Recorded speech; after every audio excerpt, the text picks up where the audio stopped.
오늘 우리가 읽은 말씀은 바울이 여기 11절서부터죠. 자기의 과거를 얘기합니다. 그러니까 간증이에요. 오늘은 바울의 간증이 들어 있습니다. 바울이 간증을 하는 이유가 그냥 뜬금없이 간증을 하는 것은 아니고요. 이 갈라디아서 전체 논증 안에서 이 간증이 필요하기 때문입니다. 갈라디아서에서 논증을 하는 이유는 또 다시 거슬러 올라가 보면 복음에서 떠나가는 사람들, 그 사람들을 붙잡기 위한 거고요. 올바른 복음에 서게 하기 위해서입니다. 그러니 간증을 하는 이유는요, 사람들을 복음에 서게 하기 위해서요. 또 한 번 더 앞으로 추상해서 말하면 바울이 간증을 하는 이유는 그 간증을 듣는 갈라디아 교회가 유익을 얻기 때문입니다. 우리 가운데 간증하는 사람들이 많아요. 그리고 간증하는 일이 필요합니다. 왜냐하면 그냥 말로 설명하고 합리적이고 논리적인 설득보다는 자기들의 삶에서 어떤 일이 일어난지를 훨씬 더 감정으로 이입할 수 있고요. 그리고 그것들을 더 분명하게 볼 수 있기 때문입니다. 그래서 간증이 필요하죠. 간증이 필요하고 또 좋은 간증은 많은 사람들에게 유익이 됩니다. 바울도 자기의 간증이 지금 갈라디아 교회에게 유익이 될 거라고 생각을 하면서 간증을 합니다.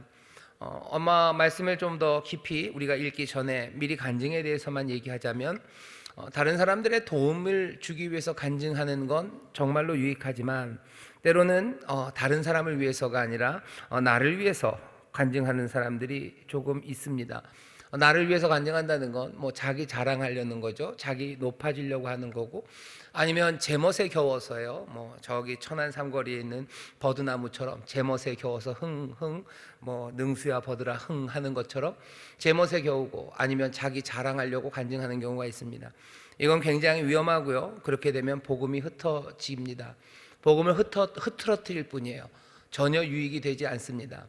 다시 한번 우리 사랑하는 성도 여러분들, 간증하셔요. 간증을 해야 되는 것, 그거 분명히 필요합니다. 하지만 그 간증이 나를 위한 건지 아니면 성도들을 위한 건지 그리스도를 위한 건지 분명하게 확인하셔야 됩니다. 그리고 정말로 나를 위해서가 아니라 다른 사람들이 그리스도를 만나고 또 다른 사람들이 그리스도의 귀하신 은혜와 그 능력을 이해할 수 있도록 돕는 거라면 얼마든지 풍성하게 간증하시고 또 은혜를 서로 나누시고 그런 일들이 우리 교회에 가득하기를 바랍니다.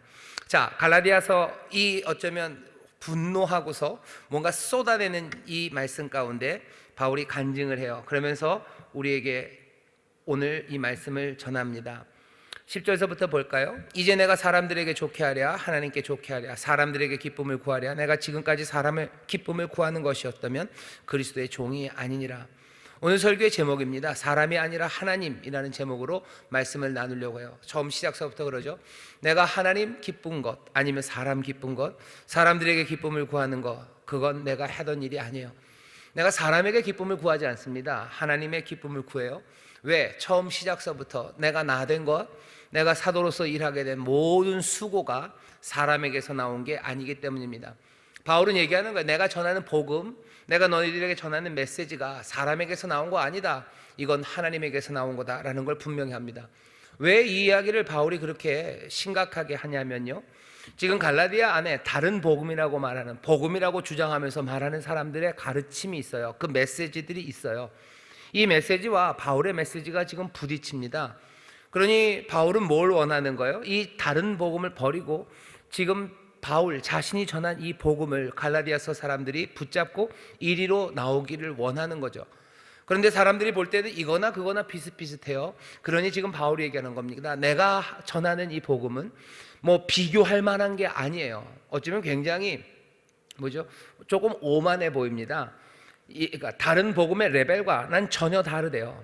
내가 전하는 복음은 사람에게서 배운 것 아니고 이건 계시로 하나님께로부터 주 예수 그리스도로부터 내가 직접 들은, 이건 특별한, 어쩌면 비교할 수 없는 가치가 있는 사람에게서가 아니라 하나님에게서 배운 복음이다라는 이야기를 하고 싶은 거예요.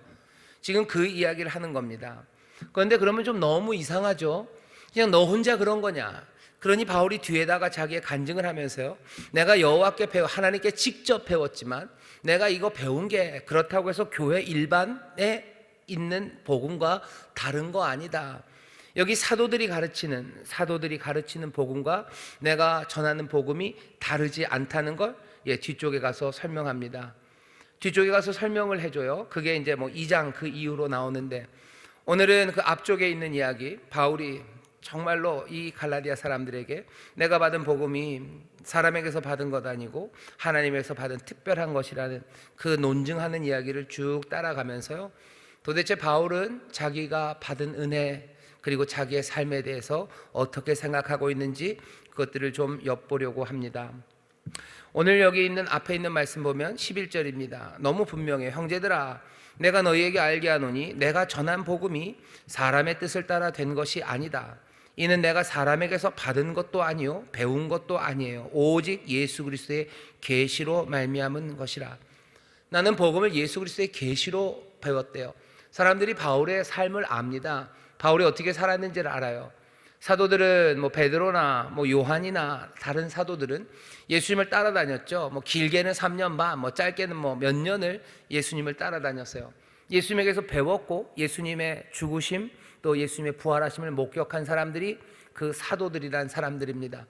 그 사도들에게 성령이 임해요. 그러니 오순절날 성령의 충만함을 받아서 다시 한번 그 눈이 띄어지고 예수님이 하셨던 말씀들 기억나게 하신다고 하셨어요. 요한복음에서 그러죠.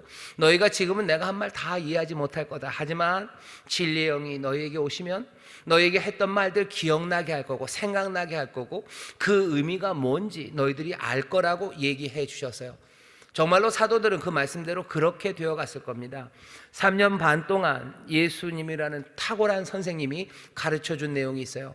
이 내용이 어쩌면 너무너무 특별하고 어디엔가 갖다 댈 유비할 만한 것이 없기 때문에 3년 반을 예수님이 가르치셨어도 제자들이 그것들을 다 알아들을 수는 없었습니다. 하지만 예수님이 그렇게 무책임하고 능력이 없는 선생님이 아니시죠. 아마 죽음과 부활하심 그 이후에 성령이 이 제자들에게 임한다면 예수님이 가르쳐선 내용들 얼마든지 기억해내고 또 그것들의 의미를 파악할 수 있을 만큼 분명히 예수님께서 제자들에게 가르쳐 놓으셨을 겁니다. 제자들은 그것들을 어쩌면 완성되지 않은, 그러니까 뭐라 그래야 되나, 로 머터리얼이라죠. 그런 그냥 그 덩어리들을 들고 있었어요. 예수님의 이야기들, 가르침들 기억합니다. 예수님이 움직이셨던 거 기억해요. 예수님이 어떻게 걸으셨던지 그거를 다 보고 기억하게 예수님이 만들어 놓으셨죠. 그리고는 오순절 성령이 임했을 때 이 제자들은 예수님의 말씀의 의미들을 팍팍팍팍 깨달아가기 시작해요. 그냥 어쩌면 그냥 놀랍게 이거였구나. 죽으심의 사건에서도 깨달은 게 있어요. 이제껏 예수님께서 죽는다고 하신 얘기가 이게 정말로 죽음이었구나. 그거 깨달으면서 얼마나 많은 것들을 알았겠습니까? 예수님께서 정말로 부활하시고 일어나셨을 때 예수님이 가르치셨던 그 수수께끼 같았던 말들과 또 예수님이 전해주셨던 하나님의 약속이 얼마나 참되고 신실하고 그 하나님의 능력 안에서 이루어질 수 있는, 그냥 단순한 막연한 가능성이 아니라 정말로 이루어질 때만 된다면 얼마든지 예스가 되고 아멘이 될 만한 사실이라는 거 여기 있는 제자들은 알기 시작해요. 그냥 죽음과 부활의 사건만으로도 놀라운 깨달음이 있었을 텐데 진리의 영이 오셔서 약속하신 대로 이 제자들을 가르칩니다. 제자들은 뻔해요. 뭐 했을 겁니까? 이 사람들 다른 거 아니에요. 하나님 말씀 다시 읽기 시작하죠. 구약 성경 다시 읽기 시작하죠. 예수님이 하셨던 말씀 다시들 기억하기 시작하죠. 그러면서 예수님이 전하신 복음이 무엇인지 이 제자들, 적어도 이 사도들은요, 누구보다도 굳건하게 그리고 분명하게 깨달아 압니다. 그러니 예수님이 말씀하신 거예요. 베드로, 네 위에다 교회를 세운다고 얘기하신 거고, 에베소서 오늘 낮 예배 때 설교한 것처럼 교회가 사도들과 선지자들의 터 위에서 세워져 갈 수 있을 만큼 든든한 터가 마련되어 있습니다. 사도 바울은 그렇게 하는 거죠. 내가 예수에게서 배웠대요. 그러니 이 말은 좀 어정쩡합니다. 사도들이 예수님에게 배웠다는 말은 사람들이 다 고개를 끄덕여요. 하지만 바울, 당신은 좀 아닌 것 같은데, 당신은 예수님에게서 들은 이야기가 별로 없잖아요. 성령이 임하셨어도 네가 들어놓은 로 머터리얼 그게 없기 때문에 그냥 네 마음대로 어쩌면 네가 머리 좋고 똑똑하고 구약 성경 많이 알아서 네가 그냥 만들어낸 거 아니냐. 그러면 적어도 사도들이 예수님의 말씀에 기반해서 성령의 도우심으로 전하게 된 복음과 그 메시지와 네 메시지는 너무 다를 것 같고요. 그리고 그 메시지의 신빙성 그거 인정하기 어려울 것 같다고 생각하는 거죠. 그러니 바울이 거기서 밀려나면 안 됩니다. 사람들이 그렇게 생각하는데 거기에 대해서 고개 끄덕이면 안 돼요. 바울은 뭐라고 얘기해요? 여기 있는 이 사도들이 예수님의 이 육신으로 땅에 있는 동안 배움을 받았고 그 예수님을 통해서 계시를 받았던 것처럼 나도 계시를 받았대요. 나도 계시를 받았다. 그게 오늘 11절 12절입니다. 형제들아, 내가 너에게 알게 하노니 내가 전한 복음이 사람의 뜻을 따라 된 것 아니고 내가 사람에게서 받은 것도 아니고 내가 배운 것도 아니고 오직 예수 그리스도의 계시로 말미암은 것이라. 지금 설명해 주는 겁니다. 내가 사람에게서 배운 거 아니고 내가 내 머리로 만들어낸 이야기 아니고 나도 예수님의 계시로 이 말씀을 받은 거라고 얘기를 해요. 언제 그럴 시간이 있었을까? 궁금하죠? 언제 그럴 시간이 있었을까? 바울이 얘기합니다. 나중에 보면 시간들이 조금 나와요. 자, 이렇게 얘기합니다. 내가 이전에 유대교에 있을 때 행한 일을 너희가 들었다는 거죠. 하나님의 교회를 심히 핍박하여 잔해하고 내가 내 동족 중 여러 영갑자보다 유대교를 지나치게 믿어 내 조상의 유전에 대하여 더욱 열심히 있었으나 그러나 내 어머니의 태로부터 나를 택정하시고 은혜로 나를 부르시니가 그 아들을 이방에 전하기 위하여 그를 내 속에 나타나시기를 기뻐하실 때 내가 곧 혈육과 의논하지 아니하고. 말하고 싶은 건 16절 끝입니다. 내가 곧 혈육과 의논하지 않았어요. 내가 배운 거 혈육에게서 배운 거 아니에요. 내가 유대인들에게서 배운 거 아니다. 내가 가말리엘 거기에서 있었지만 그 혈육에게 배운 것 아니고 어쩌면 가말리엘 문화에서 배운 것뿐만 아니라 여기 있는 이 혈육이 예수 그리스도 안에서의 형제 자매된 혈육이라면 내가 다른 더 깊이는요, 내가 다른 믿는 사람들에게 배운 것도 아니에요. 왜? 바울이 배운 게 이미 있었던 이 사도들을 통해서 전해진 메시지, 그 메시지를 또 배운 또 다른 성도들, 그 사람들에게서 바울이 배웠다면 여기 그 복음의 등급이라고 그럴까요? 그 순도에 있어서 당연히 질이 조금씩 떨어질 수밖에 없습니다. 바울은 내가 혈육에게 배운 거 아니다. 내가 혈육에게 배운 거 아니에요. 난 예수의 계시로 배웠다. 예수의 계시로 배웠다고 할 때 사람들이 상상할 수 있는 거죠. 그렇지, 네가 예수의 계시로 배웠겠지. 예수께서 계시하신 것이 네 혈육, 믿음의 사람들에게 전해져 내려온 거, 그거 네가 배운 거 아니냐. 바울이 얘기해요. 아니, 나 그런 적 없다요. 나 혈육에게 배우지 않았어요. 왜냐하면 바울이 핍박한 이야기를요, 바울은 이중으로 씁니다. 내가 교회를 그렇게 핍박했는데 내가 그 핍박하면서 그 사람들에게 배웠겠냐? 아니, 핍박하고 나서도 내가 뭔가 변화되었다고 해도 사람들이 나에게 와서 그것들 가까이 가르칠 만한 사람, 그런 사람들 없었다는 거예요. 나는 배울 기회 없었어요. 사람에게 난 배운 거 아니에요. 난 예수 그리스도에게 계시로 받은 거예요. 그러니 핍박했던 그 열심이 어쩌면 바울로 하여금 다른 크리스찬들과의 관계를 끊어놓는 그 역할을 합니다. 그러니 난 사람들에게서 배운 거 아니에요. 그럼 궁금하죠. 그렇게 너 교회를 핍박하던 너를 그럼 예수님께서 직접 계시로 가르치셨다고? 바울은 거기에 대해서 고개를 끄덕이는 겁니다. 예수 그리스도의 계시로 그렇게 하신 거예요. 아니, 왜 예수님이 너한테 그렇게 하셨겠냐? 바울의 대답이요, 그러게나 말이다. 그러게나 말이다.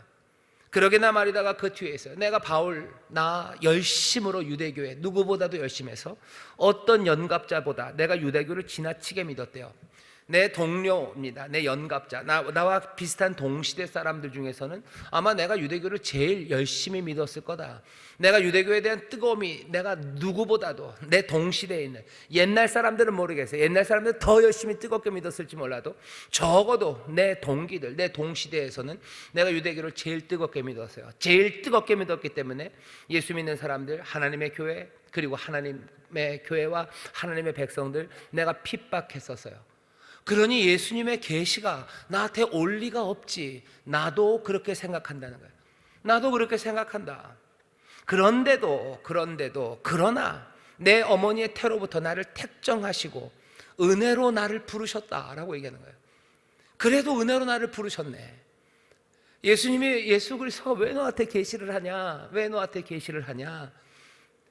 나도 모르겠다는 거죠. 나도 모르겠다. 내가 유대교에 너무 열심히 했고 누구보다도 교회를 박해했는데 바울의 고백은 그냥 이렇게 되는 거야. 은혜로 나를 부르시니까, 내 어머니의 태로부터 나를 택정하사 나를 은혜로 부르시니까, 나를 이방인에게 복음 전하게 하시려고 은혜로 나를 부르시니까 나에게 계시하셨고 그 일을 기뻐하셔서 내가 혈육에게 배울 필요 없었다고, 그렇게 예수 그리스도의 계시로 나는 이 복음의 메시지를 배웠다고 지금 설명을 해내는 겁니다. 어떻게 보면 받아들이기가 굉장히 어려운 이야기예요. 아, 바울 뻥치시네 라고 사람들이 얘기할 수도 있어요. 하지만 바울은 얘기하죠. 내가 이거 거짓말하는 거 아니다. 내가 거짓말 아니다. 보라, 내가 너에게 쓰는 것은 하나님 앞에서 거짓말이 아니다. 거짓말이 아니다.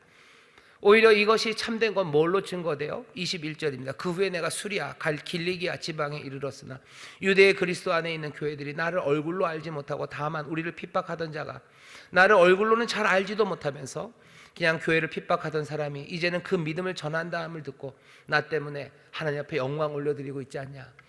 내가 하는 말 거짓말 아니다. 뭘로 알아요? 나를 알지도 못하고 만나본 적도 없는 사람이 나 때문에 핍박하던 이가 이제 그 믿음을 전한다는 말로 하나님 앞에 영광 올려드리고 있지 않냐.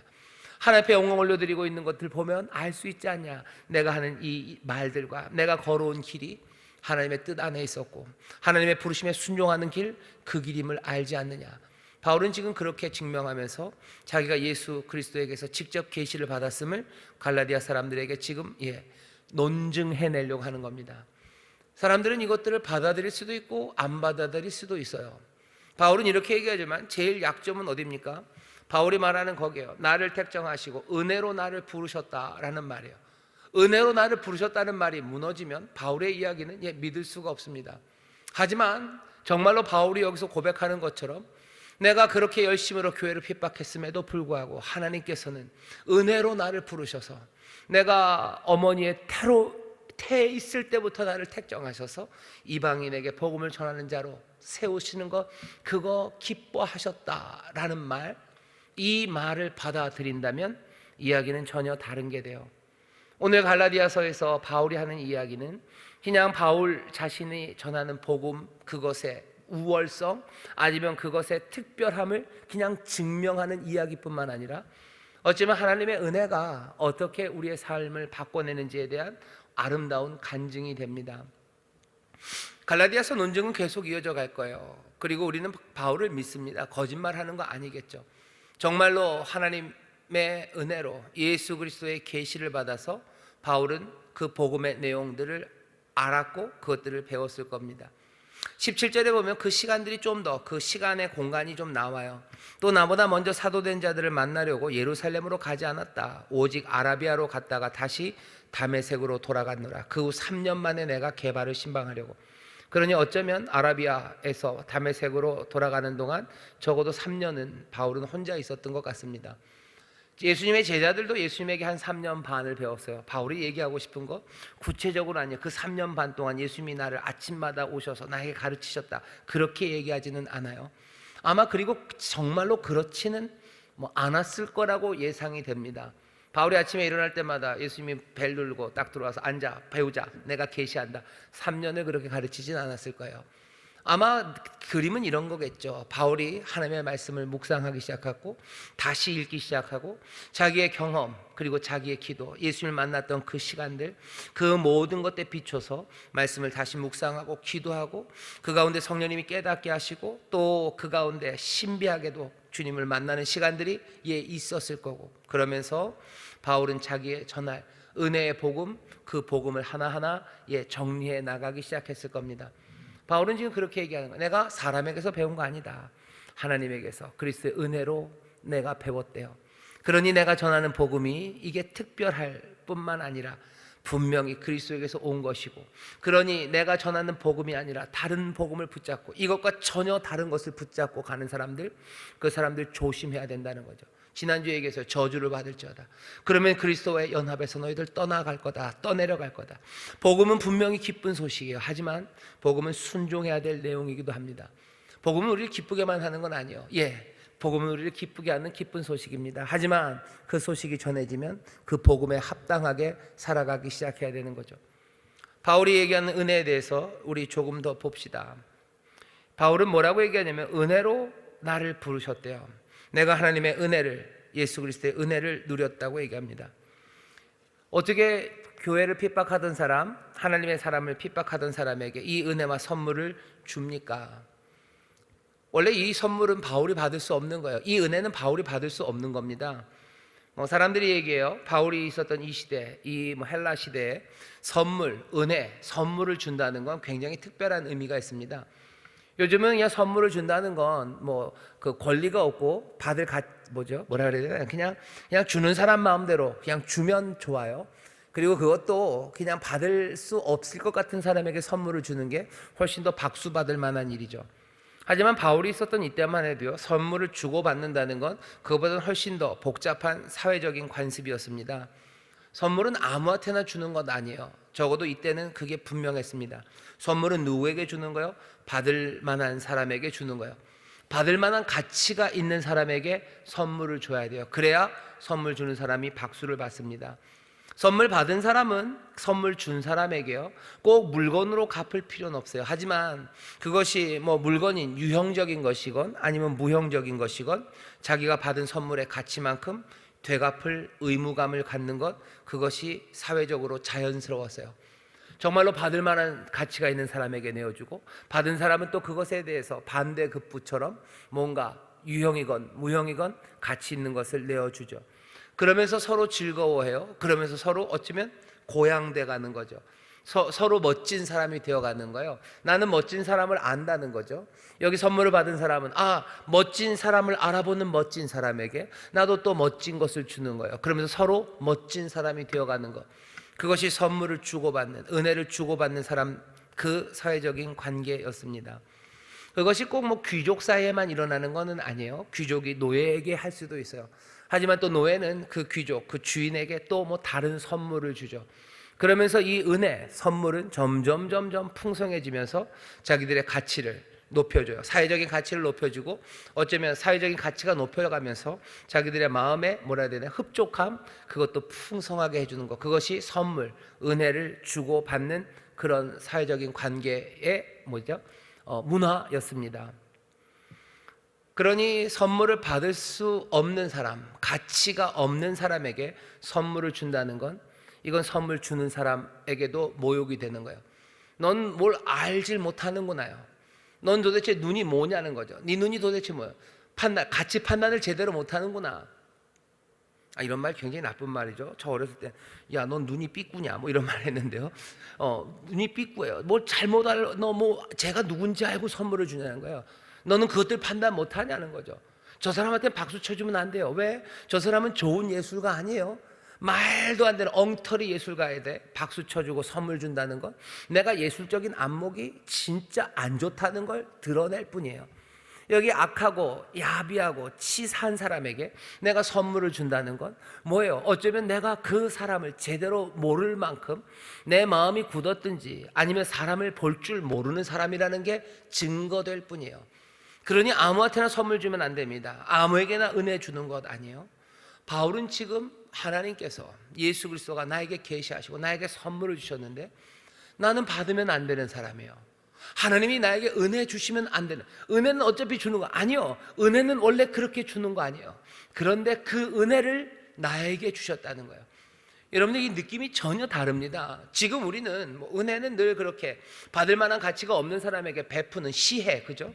그냥 은혜를 준다고 생각해요. 하지만 이 당시에 은혜를 주고받는 건 전혀 다른 의미예요. 그러니 어찌 나에게 은혜를 주십니까? 라는 말은 지금의 맥락과 그 뉘앙스와는 전혀 다릅니다. 그럴 수 없어요. 은혜를 주는 순간, 은혜를 준 사람의 명예가, 그 사람의 가치가 땅바닥에 떨어지는 거예요. 그러니 하나님은 여기 이 바울에게 주면 안 됩니다. 아니, 적어도 예수님은 바울에게 선물 주면 안 됩니다. 왜? 그리스도의 몸된 교회와 예수를 주로 고백하는 사람들을 잡아가두던 사람들이에요. 잡아가두던 사람이에요. 박해하는 사람이에요. 절대 주면 안 됩니다. 그런데 예수 그리스도께서 바울에게 계시하셔요. 하나님의 은혜와 선물을 주십니다. 그러니 바울은 뭐라고, 이 은혜를 어떻게 감당하냐는 거예요. 이 선물을 왜 이게 어떻게 가당키나 하냐는 거죠. 이게 내가 받을 만한 거냐? 아니라는 거야. 아닌데 이 은혜가 온 겁니다. 바울은 지금 은혜를 그렇게 얘기하고 있어요. 그러니 어쩌면 당연합니다. 아니, 당연한 걸 넘어선 거예요. 사실은 은혜, 선물을 주고받는 관계 전체가 지금 어그러져 버렸어요. 이러면 안 되시는 거예요. 이러시면 안 되는 거예요. 그런데도 은혜는 그 모든 것들을 뚫어버리고 그 모든 것들을 다 부숴버리고 옵니다. 왜 옵니까? 게다가 이유는 더 놀라워요. 왜 이 은혜를 주십니까? 15절이요. 그러나 내 어머니의 태로부터 나를 택정하시고 은혜로 나를 부르시니가. 그 앞에는 핍박에 관한 이야기가 있었죠. 그 아들을 이방에 전하게 하기 위하여 그를 내 속에 나타내시기를 뭐 하셔요? 기뻐하실 때 내가 곧 혈육과 의논하지 않아서요. 그렇게 하시는 걸 심지어 뭐 하신다고요? 기뻐하신답니다. 왜 그렇게 하셨어요? 왜 그렇게 말도 안 되는, 그래서는 안 되는 일이에요. 은혜를 베풀면 좋은 일이 아니라 은혜를 베풀면 안 되는 일이에요. 하나님께서 안 되는 일을 하셨어요. 예수님께서 그러면 아니 되시는 일을 하신 거예요. 그러면서도 뭐요? 그 일을 기뻐하셨대요. 해서는 안 되는 일입니다. 근데 그 일을 기뻐하셨대요. 은혜는 지금 그렇게 설명되고 있습니다. 은혜는 지금 그렇게 설명돼요. 태에서부터 택정하시고 정말로 평생을 그를 빚어내고 준비시키시며 하나님의 일을 맡기신 그 은혜는 하나님이 이 일을 기뻐하셨기 때문이라고 얘기합니다. 기뻐하셨대요. 즐거워하셨대요. 여러분들, 근데 이 이야기는요, 난데없이 갑자기 바울에게만 주시는 이야기가 아닙니다. 이게 그냥 바울에게만 그랬다면 참 특별한 케이스구나 라고 얘기할 거예요. 하지만 하나님의 은혜는 늘 이런 식입니다. 신명기 7장 보시면 7장 7절에서 8절 보시면 여호와께서 너희를 기뻐하신대요. 여호와께서 너희를 기뻐하시고 너희를 택하심은 그래서 다만 너희를 사랑하심으로 말미암아 그런 거라고. 여호와께서 너희를 기뻐하신대요. 너희를 택하신 것, 너희를 기뻐하셨기 때문이에요. 너희를 사랑하셨기 때문에 사랑하심으로 말미암아 너희를 택하시고 그것을 기뻐하셔요. 여기 신명기 7장 앞에 있는 이야기는 뭡니까? 당연히 이런 이야기죠. 너희가 큰 민족도 아니다. 너희도 훌륭한 민족 아니다요. 훌륭한 이들에게 뭐죠? 선물 줘야 돼요. 훌륭한 사람들 택해야 돼요. 잘난 사람 택해야 됩니다. 이건 꼬맹이들도 알아요. 골목에서 축구 시합을 해요. 축구를 합니다. 편먹어요. 그래봐야 지들이 잘하면 얼마나 잘합니까? 그래도 가위바위보 할 때요, 대표로 뽑힌 녀석들이 굉장히 신중합니다. 무조건 첫 판엔 이겨야 돼요. 왜? 잘하는 애 뽑아야 돼요. 해봐야 거기요 뭐 100m 무슨 뭐 20초랑 21초 차이 뭐 그거 나겠죠. 개인기가 좋으면 얼마나 납니까? 그래도요, 그거 좋은 애 뽑으려고요 굉장히 애를 씁니다. 그러고 보면은 맨날 끝에 남는 애가 있어요. 그 녀석들 깍두기가 되는 거죠. 별것도 아닌데 깍두기가 되면 굉장히 슬퍼합니다. 어떤 녀석들은 그냥 그것들을 배워요. 어려서부터 그냥 깍두기가 되는 것을 어떻게 즐거움으로 영접해야 되는지를 알죠. 그러면서 난 깍두기다 그러고 좋아하지만 우린 다 알아요. 그 뒤에 눈물이 있음을 압니다. 신명기 7장에 보면 그렇게 돼 있어요. 너희가 큰 민족이냐? 너희들이 위대한 민족이냐? 아니지 않냐는 거야. 네가 애굽이냐? 너희들에게 역사와 전통이 있냐? 네가 무슨 거대하고 아름다운 땅이 있는 민족이냐? 너희들이 무슨 큰 가족이 많은 사람이냐? 그거 아니지 않냐는 거예요. 신명기 그 이스라엘을 부를 때 히브리 노예들이요, 너희들 애굽의 노예 아니냐? 애굽의 노예요. 니네 조상 아브라함 아니냐? 아브라함 믿음의 조상 아닙니까? 하지만 아브라함이 뭐 얼마나 대단합니까? 군사 300이 있지 않았습니까? 조족 지열이에요. 애굽에 될 게 아니죠. 애굽에도 훌륭한 왕들 많습니다. 늘 폭군만 있었던 건 아니에요. 아브라함 거짓말하던 사람이에요. 자기 아내를 자기의 유익과 안전을 위해서 자기의 동생이라고 속였던 사람이 아브라함입니다. 한 번도 아니에요. 두 번이나 그럽니다. 여러 가지 못난 모습들이 아브라함에게 있어요. 너희들 아브라함의 자손이에요. 아브라함은 그나마 낫습니다. 이스라엘, 너희들 이스라엘 자손 아니냐? 야곱의 자손 아니냐? 야곱 욕심으로 형의 것 뺏으려고, 단팥죽 하나로 형의 것 뺏으려고 하는 거, 그게 무슨 믿음이고 장자권에 대한 인정. 좋게 말하면 그렇지만 나쁘게 말하면 뭐예요? 그냥 형 등쳐먹는 사람이 네 조상 아니었냐는 거야. 팥죽 한 그릇으로 장자권이 그렇게 중요한 거면, 네가 그게 그렇게 중요한 건지 알았으면 대가를 치렀어야지. 그것도 배고파서 쫄쫄 굶고 사냥해서 그냥 녹초가 돼서 녹진하게 된 그 형아 등쳐서 팥죽 한 그릇으로 장자권을 빼다 먹으려 했던 그게 네 조상 아니냐는 거예요. 조상에 무슨 위대함이 있냐는 거죠. 네 조상이 뭔데? 네 조상 뭔데? 너희가 큰 민족이냐? 너에게 무슨 자랑스러운 과거가 있냐? 너에게 무슨 재산이 대단하냐? 너희들이 무슨 인류 발전을 위해서 기여한 바가 있냐? 아무것도 없지 않냐? 그런데도 여호와께서 너희를 기뻐하시고 너희를 택하시면 다만 너희를 사랑하심으로 말미암아 아니냐? 함이 너희를 택하신 거 기뻐하신대요. 왜? 사랑으로 말미암아 그렇대요. 바울에 관한 이야기만이 아닙니다.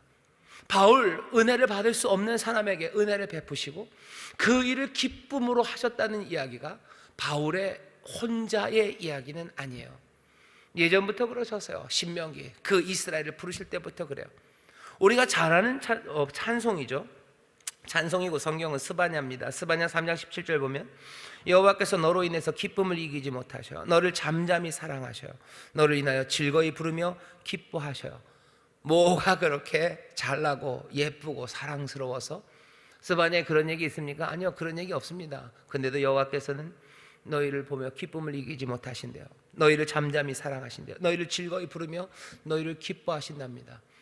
은혜, 우리에게 은혜를 주셔요. 우리에게 은혜를 주. 우리는 은혜로 살아간다고 노래합니다. 여러분들, 그 은혜라는 게 뭔지에 대해서 오늘 바울의 간증과 그리고 하나님의 은혜를 말하는 구약의 여러 말씀들을 한 번에 기억하면서 우리 은혜를 다시 한번 생각하셔야 될 것 같아요. 사람이 아니라 하나님이라고 얘기해요. 내가 사도된 것은 사람에게서 배운 거 아니고 하나님에게서 배운 거다. 예수 그리스도의 계시, 은혜로 나에게 정말로 그 그리스도의 몸된 교회를 핍박하던 나 계시를 받기에 합당하지 않아요. 그 선물과 은혜가 나에게 가당치 않아요. 나에게 가당치 않을 뿐만 아니라 그러실 수 없는 일이에요. 그것이 하나님의 명예 누가 되어 하나님이 하실 수 없는 일이에요. 그런데도 불구하고 그 일을 기쁨으로 하셨대요. 은혜를 기쁨으로 베푸십니다. 이 설명은 뭐밖에 없어요?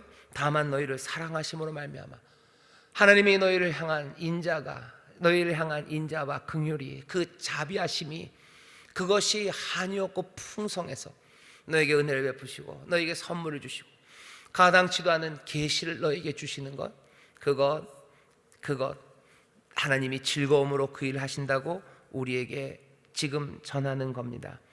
하나님 우리를 사랑하시는 거 뭔가 쓸만하고 똘똘해서 우리를 사랑하시는 게 아니에요. 바울이 이방인의 사도가 된 건 하나님 보실 때 쓸만하고 똘똘해서 배운 것도 많으니 잘하면 써먹을 수 좋겠다라고 해서 부르신 것 아닙니다. 쓸만해서 사랑하신 거 아닙니다. 아무런 이유 없이 사랑하시는 거예요.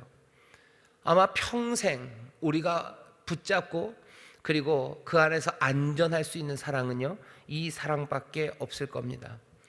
우리가 쓸만해서 사랑하는 거라면 우리의 쓸모가 사라질 때, 우리가 연약해져서 우리의 쓸모가 사라질 때, 아니면 환경이 바뀌어서 내 쓸모가 사라질 때 사랑은 떠나가겠죠. 사랑은 떠나가요. 그냥 예쁜 얼굴을 좋아해서 사랑한다면 그것이 쓸만해서 데리고 다니기에 괜찮겠다 싶어서 데리고 다니고 사랑하는 거라면 그 예쁨이 사라지면 더 이상 쓸모가 없는 겁니다. 그러니 사랑은 안전하지 않아요. 어떤 사람들은 그래서 그렇게 생각하는 거죠. 내가 사랑받는 이유는 내가 쓸만해서요. 내가 쓸만한 이유는 내 외모 때문이에요. 그러니 내가 그 사랑 안에 끝까지 거하기 위해서는 끝까지 그 외모를 지켜야 돼요. 그러니 내 남편은 평생 내 맨 얼굴을 보면 안 돼요. 아침 일찍 일어나야 되고 밤늦게까지 화장 지우면 안 됩니다. 누군가 고백을 하더라고요. 내 남편은 평생 내 맨 얼굴을 본 적이 없어요.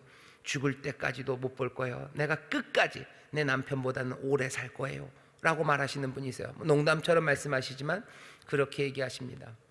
쓸만해서 사랑하는 게 아니에요. 그래야 안전하게 사랑받습니다. 주님의 이 사랑은요, 절대 변하거나 사라지지 않습니다. 이게 은혜입니다.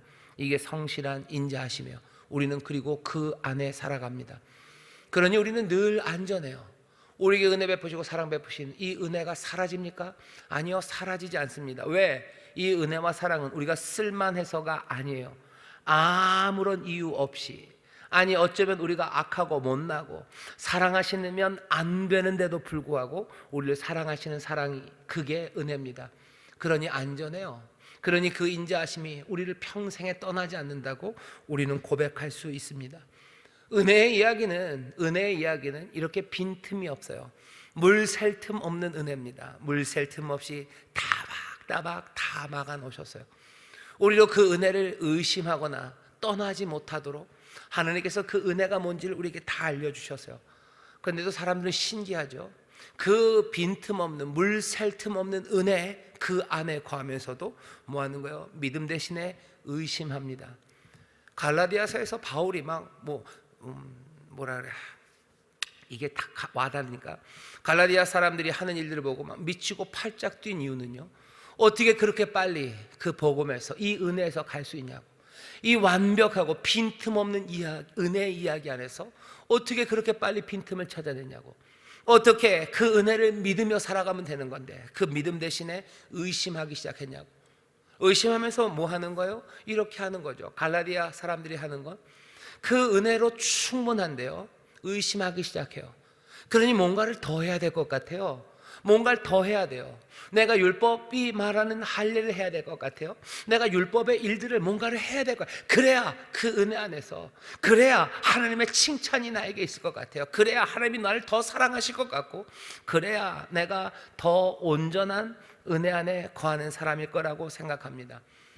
이건 스스로 생각해낸 건 아니에요. 지난주에 그랬죠. 어떤 사람들이 그랬다는 거예요. 어떤 사람들이 너희들을 그렇게 가르쳤구나.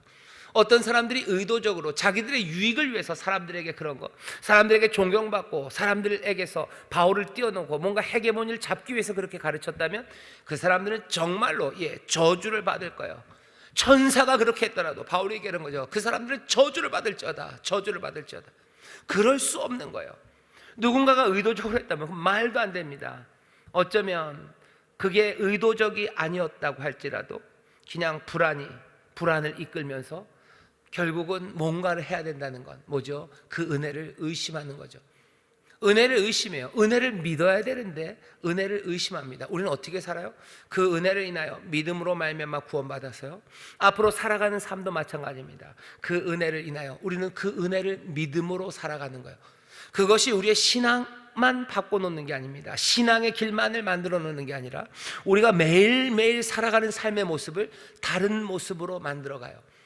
미리 말씀드리면 우리 갈라디아서 6장에 보면 육체의 소욕을 따라 살아가는 삶은 결국은 은혜를 의심해서요, 믿음으로 살아가지 아니하면 육체의 소욕을 따라 살아가기 시작합니다. 그러면 뭔가 탐욕으로 살아가요. 분쟁하기 시작해요. 싸우기 시작해요. 뭔가 하나님이 뜻하시는 성령이 우리를 인도하시는 삶 말고 엉망이 되어가기 시작합니다. 바울이 그러니 얘기하는 거예요. 은혜 안에 거해라. 믿음으로 살아라. 그래야 육체의 소욕이 아니라 성령의 소욕을 따라서 사랑을, 희락을, 그 기쁨을, 그 오래 참을 평안을, 그 아름다운 온유를, 그 충성을, 그 예수님 닮은 복된 삶을 살아갈 수 있다고 우리에게 얘기하시는 거예요. 은혜를 믿음으로 산다는 이야기가 여러분들 어떤 의미인지 조금씩 배워가셔야 돼요. 복음을 붙잡고 살아가고, 복음이 은혜를 인하여 믿음으로 산다라는 이야기가 우리의 삶에 어떤 결과와 어떤 삶의 변화를 만들어내는지 그것들을 보기 시작하셔야 됩니다. 오늘 바울이 자기의 신앙, 자기의 삶의 과정들을 쭉 설명해요. 분명히 갈라디아 교인들에게 자기가 전한 그 복음의 메시지가 소위 말하는 그 다른 사람들이 전하는 것과는 비교할 수 없는 훨씬 더 우월하고 하나님으로부터 받은 순수한 거라는 걸 지금 이 사람들한테 증명하기 위해서, 난 예수 그리스도로 말미암아 계시받은 거다. 어떻게 네가 그럴 수 있냐고. 하나님이 은혜로, 정말로 은혜로 그렇게 하시는 걸 기뻐하시면서 이 은혜를 나에게 주셨기 때문에 내가 이 복음, 하나님 사람이 아니라 혈육으로부터가 아니라 내 생각으로가 아니라 예수 그리스도의 계시로 얻은 하나님으로부터 나온 이 특별한 복음을 내가 알게 된 거라고. 결국은 논증 안에서 자기가 전하는 복음의 우월성을 설명하기 위해서 자기의 간증을 하고 있지만, 우리는 어쩌면 이 바울의 복음이 이 다른 사람들의 복음보다 우월하고 이것들이 더 순전하다는 것에 대해서는 우리는 그냥 쉽게 고개를 끄덕일 수 있습니다. 왜냐하면 우리는 갈라디아 여기 있는 다른 사람들의 뭐라 그래야 되나요? 이 사람들의 꼬임 내지는 이 사람들이 흔들어내는 것이 우리에게는 없기 때문이에요. 바울이 맞을 겁니다. 우리는 쉽게 바울의 편을 들어줄 수 있어요. 하지만 오늘 이 말씀에 어쩌면 부작용처럼 사이드 이펙트입니다. 그 사이드에서 우리에게 보여지는 것은 하나님의 은혜를 믿는 믿음으로 살아가는 삶, 은혜가 도대체 삶을 어떻게 바꿔가는지 우리는 그것들을 봅니다. 그리스도의 종으로 산다고 그랬어요. 하나님을 위해서 이제 삽니다. 그럴 수밖에요. 그 은혜를 받으니까, 그 은혜를 믿음으로 사는 이가 사람을 기쁘게 할 리가 없습니다. 그리스도의 종으로 살아갈 수밖에 없습니다. 그렇게 살아가는 바울의 삶에서는 그리스도 예수의 계시가 바울에게로 오고요, 어느 순간인가 바울 안에 그분이 계심으로 바울의 삶과 가르침을 통하여 예수 그리스도가 계시되기 시작합니다. 그게 은혜로 살아가는 삶의 모습이에요. 은혜가 우리 가운데 임해요. 그리고 우리의 삶이 그 은혜를 내보이기 시작해요. 은혜는 우리 안에, 그리고 또 우리 안에서 그 은혜가 계시되는 삶. 어쩌면 그게 나는 죽고 내 안에 그리스도가 사시는 삶, 내 안에 있는 삶, 내 삶이 그리스도의 은혜를 증거하는 삶. 바울은 지금 그렇게 얘기를 합니다. 은혜 베푸시는 걸 기뻐하셨고, 나에게 그리스도의 계시가 임하셨고, 이제는 내 안에서 그 계시가 나타나기 시작하는 것, 그게 내 삶이라고.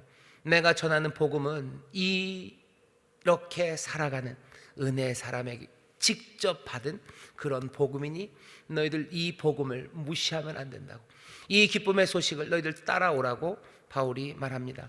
오늘 우리가 갈라디아서 1장 10절부터 24절까지의 말씀을 읽었습니다. 다시 한번, 우리는 바울의 복음이 갈라디아에 있는 다른 사람들의 복음보다 더 우월한지 아닌지 거기에 대해서 사실 그렇게 관심은 없습니다. 우리는 그냥 아주 쉽게 바울의 손을 들어줄 겁니다. 하지만 바울이 그 논증을 위해서 말하는 그 이야기들 가운데 하나님의 은혜가 어떻게 임하고 또 은혜를 받은 사람의 삶이 어떻게 살아가게 될 건지 어쩌면 그 그림들을 이 간증을 통해서 봅니다.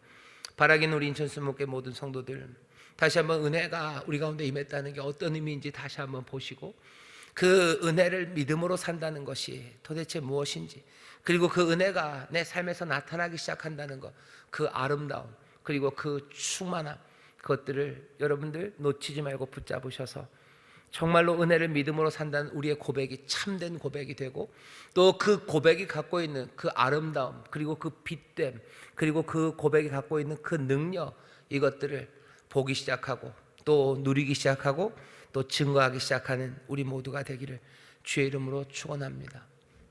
은혜를 믿는 믿음으로 산다는 삶이 얼마나 찬란한지 우리가 보기를 바랍니다.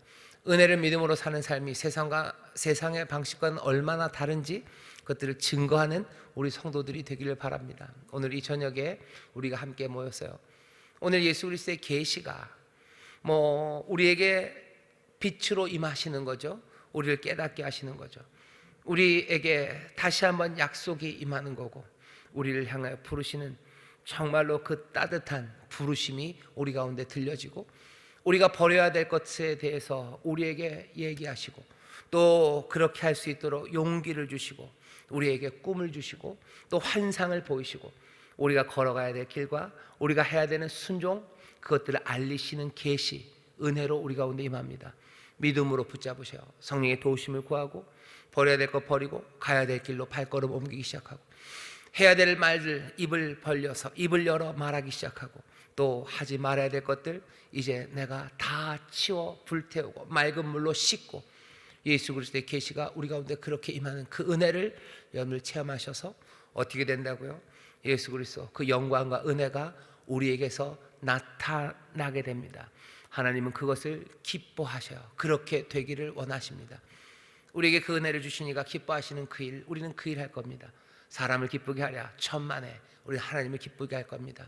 내 안에 그리스도가 계시되고 내 안에서 그리스도의 은혜가, 하나님의 그 놀라우신 사랑이 나타내지기 시작하는 그 삶을 사모하면서 서로 격려하고 또 그렇게 은혜를 누리고 믿음으로 나아가는 우리 모두가 되시기를 주의 이름으로 축원합니다.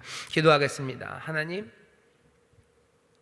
사람에게 좋게 할 수 없는 사람들, 사람에게 기쁨을 구하지 않는 사람들, 정말로 하나님에게서 기쁨을 구하고 하나님에게 좋게 하는 사람들, 아버지 하나님 은혜를 누린 사람들이요, 아버지 하나님 정말로 예수 그리스도의 계시라는 그 선물을 받은 사람들이요, 거기에 감격하며 또 하나님이 기뻐하심으로 내어주신 은혜, 그러니 우리 하나님이 기뻐하시는 그 뜻이 이루어질 수 있도록 내 삶에 그리스도가 나타내지는, 주신 계시가 내 삶에서 계시되기 시작하는, 주신 은혜가 내 삶에서 쏟아져 뿜어져 나오기 시작하는 하나님, 그런 사람들이 되기를 원합니다. 은혜를 믿는 믿음, 아버지 이 빈틈없는 이야기 안에서 우리의 삶도 아버지 하나님 이렇게 아름다운 간증이 하나하나 풀어져 나오는 아버지 하나님 그런 신앙이 되기를 원합니다. 각각의 모습이 다르고 아버지 하나님 각각의 방황의 모습이 다르고 아버지, 우리 각각의 은혜 받은 방식들이 다 다를지라도 주님, 그 받은 은혜가 같은 은혜고, 아버지는 우리 가운데서 나타나고 아버지 계시될 은혜가 그 아름다운 놀라운 그 은혜이니 주여, 사랑하는 우리 모든 성도들, 이 아름다운 은혜의 이야기의 주인공들 되게 하시고 이 아름다운 은혜를 간증하는 복된 삶이 되게 하여 주옵소서. 성령님이 각각에게 임하시는 것처럼 오늘 이 밤 예수 그리스도의 계시가 각각에게 임하게 하시고 깨닫게 하시는 시간, 능력으로 채우시는 시간, 또 새로운 각각에게 필요한 모든 선물로 풍성하게 하시는 시간 되게 하실 줄 믿사오니 주, 오늘 이 밤 그 은혜를 누리게 하시고 그 계시의 빛 아래 아버지 하나님 기뻐하고 즐거워하고 또 감사하는 우리 모두가 되게 하여 주옵소서. 감사드리며 예수님 이름으로 축복하며 기도하옵나이다. 아멘.